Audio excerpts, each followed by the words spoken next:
Hi, this is Carl Leobson, your instructor in the course, and I wanted to create a short video to answer some of your most frequently asked questions. And that would involve posts for discussions, corrections to assignments, and the text. And I have a really interesting and curious update on the textbook situation for you. Let's start with posts. Lots of folks ask whether or how many responses I require in discussion posts. And the truth is, I don't require you to make any responses to other students. I've found when I do that, um, I end up with people just making goofy, inauthentic responses to people. Really, what I hope for you to do in thinking about the posts is think about the posts as an opportunity to learn from others. That doesn't mean you necessarily have to respond to them, but if you are so moved, then please do. And I think you will learn a lot from others. For example, when we start designing research questions, Sarah and I are going to read every one of your posts. When you tell us, well, this is what I'm interested in, this is what I think I might want for a research question, I'm going to read it and I'm going to make suggestions to adjust your research question. Read other people's, right? If you come and read that post, you'll get a lot of great information about how you should be asking your research question. So if you then wanted to respond to that person and say, oh, I had the same idea, but framed a little differently, that's when you might want to respond. So, short answer is I don't require you to respond to other folks. You'll get 3 points for making your original, authentic discussion post. And then I hope you learn from reading through other people's posts, and especially about things like different parts of your proposal, right? Second, will I give people additional points if they make corrections to assignments? Absolutely. Like for me, I was a classroom teacher. I'm a teacher at heart, even though I'm also a researcher and an administrator. Um, but that's learning to me, right?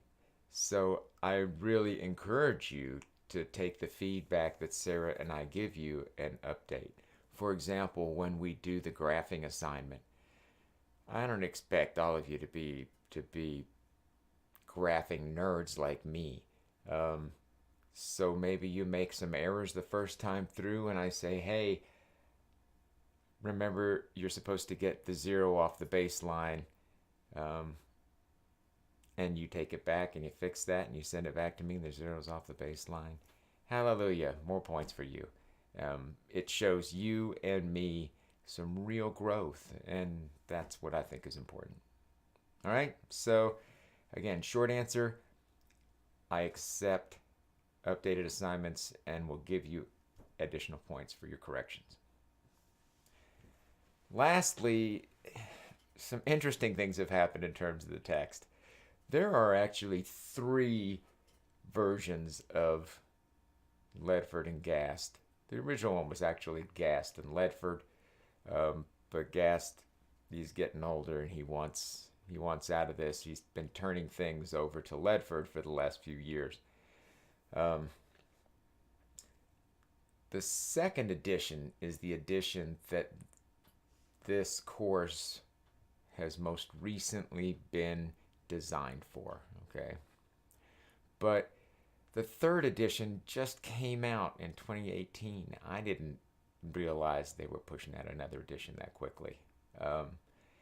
And so it was interesting to me to find that there was a new edition and that the second edition was available in our library. If you go to the UA library online, you will find that the second edition is available for free, and I'll show you how to find that in just a second. The other interesting thing was just the other day, I got an email from the head of the library saying, hey, we are proud and happy to make the 3rd edition available to your students free online. Of course, if they want to get it through the library, through the UA bookstore, they can also do that, or Amazon. All right, so now, folks, this is all new to me. The 3rd edition is also available to you free online, and I'll show you exactly how to find it. If you go to our D2L site and you click on Library Tools, look up in the upper right-hand corner, and you'll see here it says Course ebook, single case research methodology. Click that link, and lo and behold, it will take you straight to Taylor and Francis group. I don't know if you can download the whole book or not. I haven't played with that yet. I know you can read it online for free. You know, I hope you're not disappointed if you've purchased it, frankly. So here's the cool thing. You can read it free online for UA student right now and read it free online for the class. Once you're no longer a student, you're not going to have this. Okay? This is super duper. It's a super duper book, and I've been using it for years and years. I even have a former doctoral student who wrote a book. We don't use that one. This one, I think, I kind of like this one a little better, right? It fits better for us. And it also spreads out across behavioral sciences. It's not just focused in one area, and that's something that's been happening with this new version. So I hope you're not disappointed if you've already purchased either the 2nd or the 3rd edition. Both of them are fine text. I have both. But they're also apparently now available for free to us online. If you want to find the 2nd edition, you just click right below on Search Library Resources, and you say, you can see it, I've already searched for it before, Ledford and Gast.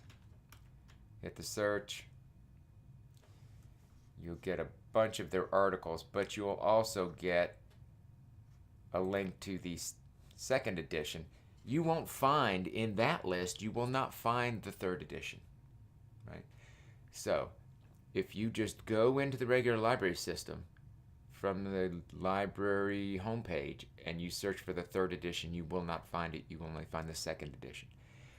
3rd edition was we were granted access, specifically our class, to that, and by the UA library.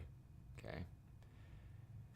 So let me back up here and say 2nd edition is okay. 3rd edition is okay. You access the 3rd edition by going to the library tools in D2L.